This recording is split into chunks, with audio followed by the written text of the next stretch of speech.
Hello dear students, आज के इस वीडियो में हम इन्वर्स ट्रिग्नोमेट्रिक फंक्शन वाले चैप्टर में जो इम्पोर्टेंट फार्मूलाज हैं उनके ऊपर बात करेंगे। तो सबसे पहले आता है जो इन्वर्स ट्रिग्नोमेट्रिक फंक्शन है, इनकी डोमेन और रेंज के बारे में।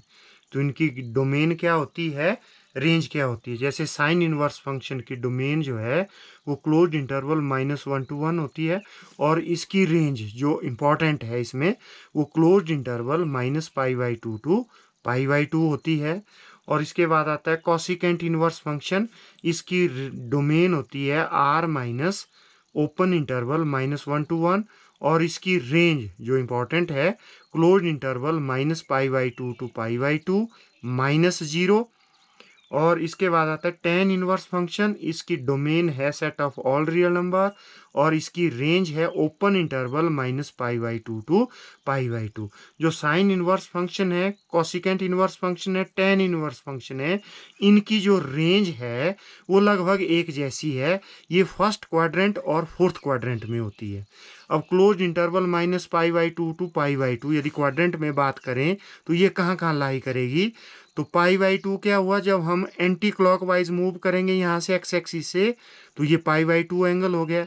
यदि यहाँ से क्लॉकवाइज मूव करेंगे तो एंगल नेगेटिव होता है, तो ये -π/2 हो गया इधर को।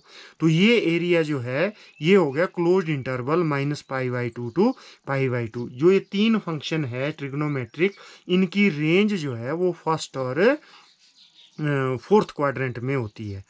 तो अब कैसे होती है, अब इसकी तो होती है -π/2 to π/2। अब कॉसिकेंट इनवर्स में क्या है तो यही रेंज -π/2 to π/2 क्लोज इन, लेकिन -0।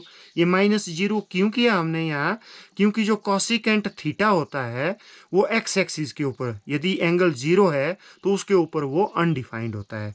क्यों, कॉसिकेंट साइन का रेसिप्रोकल होता है, और साइन एक्स एक्सिस के ऊपर क्या होता है 0। तो कॉसिकेंट हो गया 1/0, मतलब अनडिफाइंड। तो आपको इस इंटरवल में से उस 0 को एक्सक्लूड करना पड़ेगा, माइनस करना पड़ेगा। तो इसकी रेंज माइनस करके आ गई। अब टेन इनवर्स की रेंज भी यही है, π/2 to -π/2 to π/2। लेकिन जो टेन थीटा होता है वो -π/2 मतलब y एक्सिस के ऊपर -π/2 और π/2 के ऊपर अनडिफाइंड होता है। टेन थीटा क्या होता है, ये देखो टेन थीटा होता है साइन थीटा बटा कॉस थीटा, और कॉस थीटा वाई एक्सिस के ऊपर क्या होता है 0। तो मतलब इन एंगल्स के ऊपर ये अनडिफाइंड होता है। तो इसलिए आपको इस इंटरवल में से -π/2 और π/2 को निकालना पड़ेगा, एक्सक्लूड करना पड़ेगा। तो इसलिए ओपन इंटरवल लगा दिया। ओपन इंटरवल का मतलब होता है कि ये एलिमेंट्स इस सेट के मेंबर्स या एलिमेंट्स नहीं है। तो ये इसकी रेंज है। तो इन तीनों की रेंज जो है वो फर्स्ट और फोर्थ में होती है। यदि पॉजिटिव वैल्यू है तो थीटा आएगा, नेगेटिव है तो माइनस थीटा करेंगे उसको। अब जो ये तीन नेक्स्ट थ्री फंक्शन जो है कॉस इनवर्स, इसकी डोमेन -1 to 1 है, और इसकी रेंज जो है वो क्लोज्ड इंटरवल 0 to π है। और सीकेंट इनवर्स फंक्शन की domain r minus open interval -1 to 1 है, और इसकी रेंज है क्लोज्ड इंटरवल 0 to π -π/2। और कॉट इनवर्स फंक्शन की domain set of all real number है, और इसकी रेंज है ओपन इंटरवल 0 to π। जो ये तीन फंक्शन है, इन तीनों फंक्शन की जो रेंज है वो लगभग एक जैसी है। ये फर्स्ट यदि क्वाड्रेंट में बात करें तो ये फर्स्ट और सेकंड क्वाड्रेंट में लाई करती है इनकी रेंज 0 to π। तो कॉस इनवर्स फंक्शन की जो रेंज है वो क्लोज इंटरवल 0 to π, मतलब यहाँ से यहाँ तक ये लाई करती है। फर्स्ट क्वाड्रेंट में हम एंगल को थीटा लिखते, तो सेकंड में कैसे लिखते हैं एंगल को, पाई माइनस थीटा। ठीक है। अब जो सीकेंट इनवर्स फंक्शन है तो वही क्लोज इंटरवल 0 to π, लेकिन यहाँ हमने माइनस कर दिया इस π/2 को, यहाँ से निकाल दिया इस इंटरवल से। क्यों निकाल दिया, क्योंकि सीकेंट थीटा जो है वो π/2 के ऊपर अनडिफाइंड होती है। क्यों होती है, सीकेंट थीटा क्या होता है 1/cos थीटा, और cos π/2 क्या होता है 0। तो इस एंगल के ऊपर ये जो cos सीकेंट थीटा है वो अनडिफाइंड होता है। तो इसलिए इसकी रेंज में से इस एंगल को π/2 को जो है वो एक्सक्लूड करना पड़ेगा, निकालना पड़ेगा। तो इसकी रेंज ये हो गई। अब कॉट इनवर्स की रेंज भी फर्स्ट और सेकंड क्वाड्रेंट में है, लेकिन यहाँ ओपन इंटरवल 0 to π है। आपको पता है कॉट थीटा क्या होता है, कॉस थीटा बटा साइन थीटा, और साइन थीटा 0 के ऊपर पाई के ऊपर क्या होती है, इसकी वैल्यू 0, और कॉट थीटा क्या आ जाएगा, अनडिफाइंड। तो मतलब क्लोज्ड इंटरवल 0 to π में से आपको ये 0 भी निकालना पड़ेगा और पाई भी निकालना पड़ेगा। तो इसलिए क्लोज्ड इंटरवल की जगह आपको क्या लिखना पड़ेगा, ओपन इंटरवल लिखना पड़ेगा। ओपन इंटरवल का क्या मतलब होता है कि जो ये एंड पॉइंट है ये इस सेट के मेंबर्स या एलिमेंट्स नहीं है। तो इन तीनों फंक्शन की रेंज जो है वो फर्स्ट और सेकंड क्वाड्रेंट में होती है। इसके बाद आया नेक्स्ट फॉर्मूले आपके, sine inverse sine of x is equal to, ये x के बराबर होता है, मतलब ये कैंसिल तब होता है व्हेन x बिलोंग्स टू इस साइन इनवर्स फंक्शन की रेंज को x बिलोंग करेगा, -π/2 टू π/2, और इसकी वैल्यू x के बराबर नहीं होती है if x does not belong to ये, यदि x इसको बिलोंग नहीं करता है तो ये x के बराबर नहीं होता है।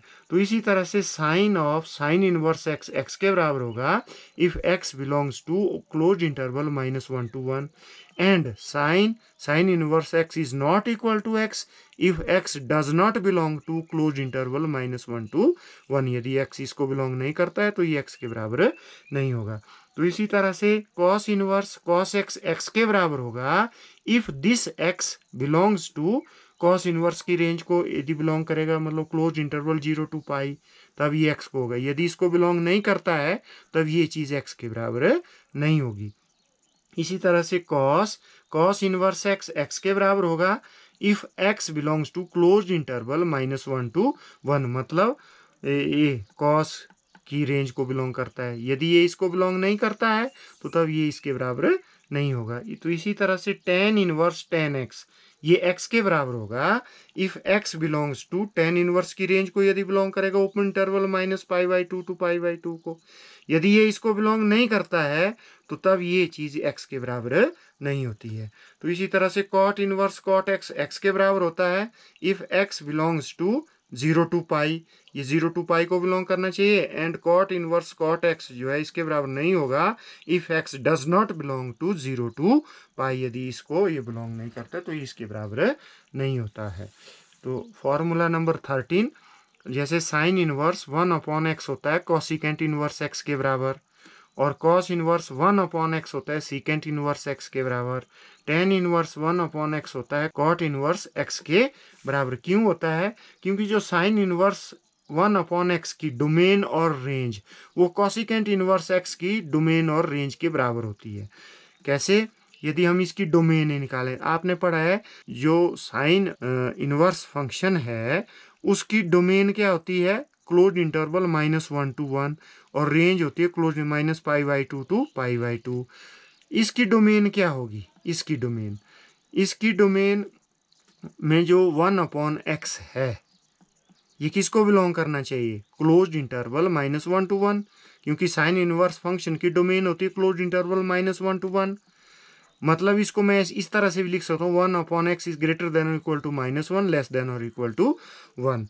मैं x का रेसिप्रोकल ले रहा हूँ तो x की वैल्यू क्या आएगी, तो ये इनक्वालिटी चेंज हो जाएगी, ग्रेटर देन और इक्वल टू -1 और ग्रेटर देन और इक्वल टू 1।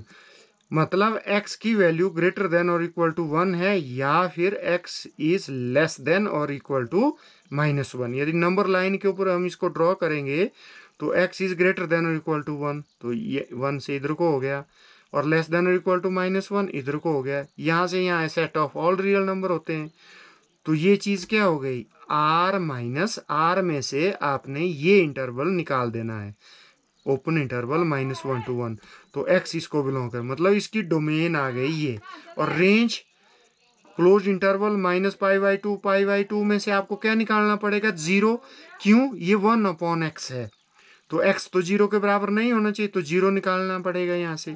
तो कोसिकेंट इनवर्स की डोमेन भी ये होती है और रेंज ये होती है। तो इसका मतलब है जो आपका साइन इनवर्स 1/x है वो कोसिकेंट इनवर्स x के बराबर है। इसी तरह से आप कॉस इनवर्स 1/x किसके बराबर होगा, सीकेंट इनवर्स एक्स के बराबर। टेन इनवर्स 1/x किसके बराबर होगा, कॉट इनवर्स एक्स के बराबर। इसके बाद है फॉर्मूला नंबर 16 एंड 17। ये बहुत इंपॉर्टेंट फॉर्मूलेज हैं, ये आपकी एनसीईआरटी की बुक में नहीं है तो आपने इनको नोट करना है। यदि साइन इनवर्स एक्स को आपने कॉस इनवर्स में चेंज करना है तो कैसे करेंगे, तो ये होता है √1 माइनस एक्स स्क्वेयर। तो इसी तरह से यदि कॉस इनवर्स एक्स को आपने साइन इनवर्स में चेंज करना है तो आप इस तरह से कर सकते हो कि sine inverse √1 minus x square. जैसे एक एग्जांपल मैं यहाँ ले रहा हूँ, साइन इनवर्स 1/2 को मैं कॉस इनवर्स में चेंज करना चाहता हूँ तो कैसे करूँगा, cos inverse √1 minus x square, मतलब 1/2 का स्क्वेयर 1/4। इसको सॉल्व कर दिया तो ये आ गया √3/2। 4 एलसीएम लेकर के 4 - 1 हो गया 3/4 का अंडर रूट, तो √3 4 का हो गया 2। तो कॉस इनवर्स, तो इसकी साइन इनवर्स 1/2 जो है वो कॉस इनवर्स √3/2 के बराबर हुआ। यदि इसकी प्रिंसिपल वैल्यू की बात करें वो भी π/6 होती है, इसकी प्रिंसिपल वैल्यू भी कितनी आएगी, π/6 आएगी। तो आप इस तरह से साइन इनवर्स को कॉस इनवर्स में और कॉस इनवर्स को साइन इनवर्स में चेंज कर सकते हैं इन दो फॉर्मूलों की हेल्प से। इसके बाद आएगा आपका formula number 18, sine inverse minus x, tan inverse minus x, cosecant inverse minus x. जो 3 फंक्शन है, जैसे साइन फैमिली में है तो इसमें माइनस बाहर आ जाता है। जैसे फॉर एग्जांपल साइन इनवर्स -1/2 को आप ऐसे भी लिख सकते हैं माइनस साइन इनवर्स 1/2, ये माइनस बाहर आ गया। और ये किसकी वैल्यू होती है 1/2 साइन में, ये होती है π/6 30 डिग्री की, तो इसकी प्रिंसिपल वैल्यू π/6 मतलब -π/6। तो इसके बाद आपका formula number 21, cos inverse minus x, secant inverse minus x, cot inverse minus x. यदि इन 3 फंक्शन में माइनस अंदर है तो इसको हम इस तरह से सॉल्व करते हैं, pi minus cos inverse x, pi minus secant inverse x, pi minus cot inverse x. इस तरह से हम इसको लिख सकते हैं। जैसे एक एग्जांपल ले रहा हूं मैं, कॉस इनवर्स -1/2, तो इसको मैं कैसे लिख सकता हूं, पाई माइनस कॉस इनवर्स 1/2।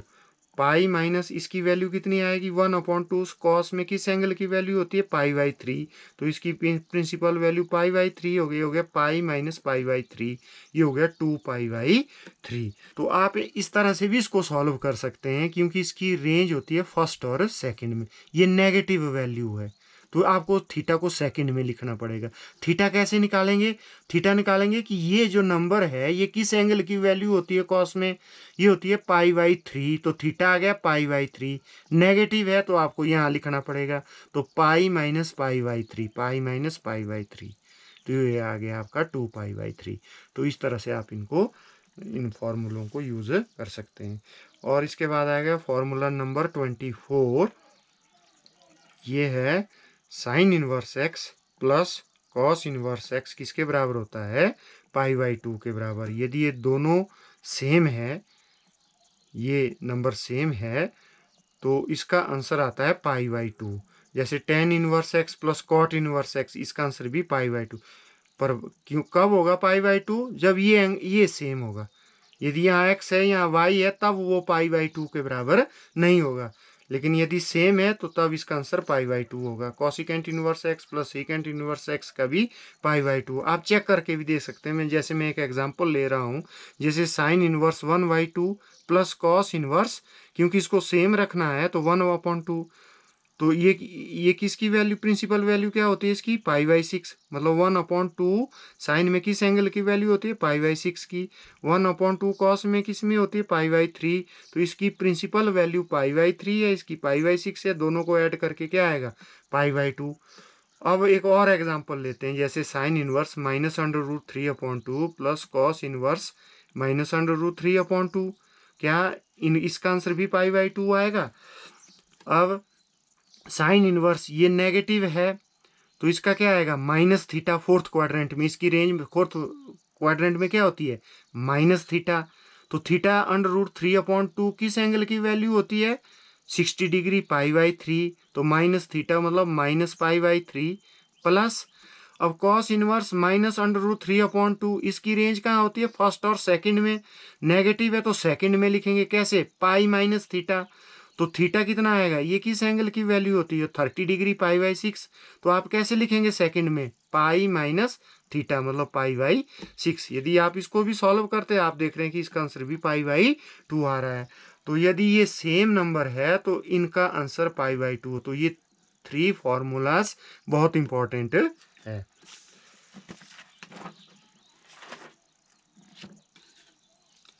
इसके बाद आया आपका फॉर्मूला नंबर 27। तो tan inverse x plus tan inverse y ये किसके बराबर होता है, ये होता है tan inverse x plus y upon 1 minus x y. और tan inverse x minus tan inverse y ये होता है tan inverse x minus y upon 1 plus x y. तो अब इस टर्म को आपने याद कैसे रखना है, हमने +1 में एक फॉर्मूला पढ़ा था tan x प्लस वाई का। वो क्या था, वो था tan x plus tan y upon 1 minus tan x tan y। यदि बीच में प्लस है तो ऊपर भी प्लस आएगा, मतलब x plus y upon 1 minus x y. ऊपर प्लस है तो नीचे माइनस आएगा। तो इसी तरह से आप इस फॉर्मूले की मदद से आप इसको याद रख सकते हैं। यदि माइनस है तो x माइनस वाई आएगा, नीचे फिर प्लस आएगा 1 प्लस एक्स वाई। जैसे 2 tan इनवर्स x की, इसके 3 फॉर्मूले हैं, एक tan इनवर्स में है, एक साइन इनवर्स में है, एक कॉस इनवर्स में। तो 2 tan इनवर्स x किसके बराबर होता है, tan inverse 2x upon 1 minus x square tan inverse में। तो इसको, इस टर्म को कैसे याद रखना है, हमने +1 में पढ़ा एक फॉर्मूला tan 2x का, वो किसके बराबर होता था, 2 tan x upon 1 minus tan square x। तो आपने tan x की जगह x को पुट करना है, जैसे 2x upon 1 minus x square. तो वही टर्म है ये वाली। तो 2 tan इन साइन इनवर्स में इसका आंसर आएगा 2x upon 1 plus x square. तो इस टर्म को भी आप इस फॉर्मूले से याद रख सकते हैं। साइन 2x का फॉर्मूला आपने +1 में पढ़ा है, वो क्या होता है, 2 tan x upon 1 plus tan square x, मतलब 2x upon 1 plus x square. तो इस तरह से इसको याद रखा जा सकता है। तो 2 tan inverse x cos inverse में कैसे याद रखेंगे, तो ये होता है 1 minus x square upon 1 plus x square. तो इस टर्म को भी आप यहाँ से याद रख सकते हैं, इस फॉर्मूले से। cos 2x is equal to किसके बराबर होता है, tan में 1 minus tan square x upon 1 plus tan square x, मतलब 1 minus x square upon 1 plus x square. तो आप इस टर्म को इस फॉर्मूले की हेल्प से याद रख सकते थे। तो ये थे important formulas inverse trigonometric function के चैप्टर में। तो इस वीडियो में इतना ही। Thank you and have a nice day.